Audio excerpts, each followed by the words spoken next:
allegedly the original motivation of moving to lethal injection would be that it would be more humane than the other methods.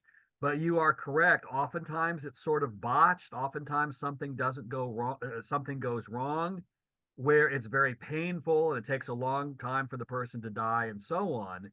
And then the point about expense, that's really interesting. That's very counterintuitive.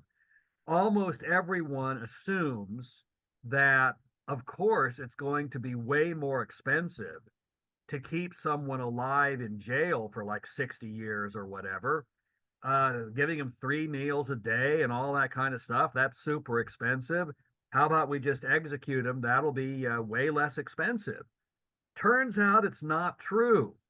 And this is one point about the capital punishment debate where I think there is a consensus. I think the supporters of capital punishment, for the most part, concede this point.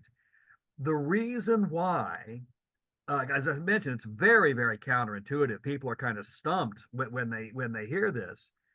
The reason has to do with legal fees, because there are many other kinds of crimes where if the trial was properly run, so there's not good grounds for appeal, so it's clear the person is guilty, there's really not any basis for an appeal, and so you don't have those fees.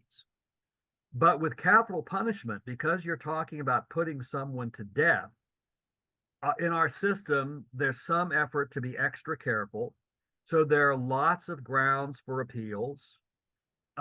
Moreover, we don't execute everyone who commits murder.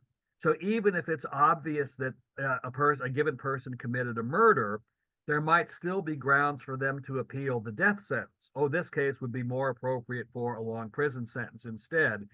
So the long story short, with capital punishment, there tend to be lots and lots of appeals, and that means the state has to pay legal fees. And you probably know lawyers, especially when it goes to trial, they are very, very expensive. So much so that the legal fees end up being way higher than the total expense of keeping someone in jail for 60 years, paying, giving them 3 meals a day and so forth.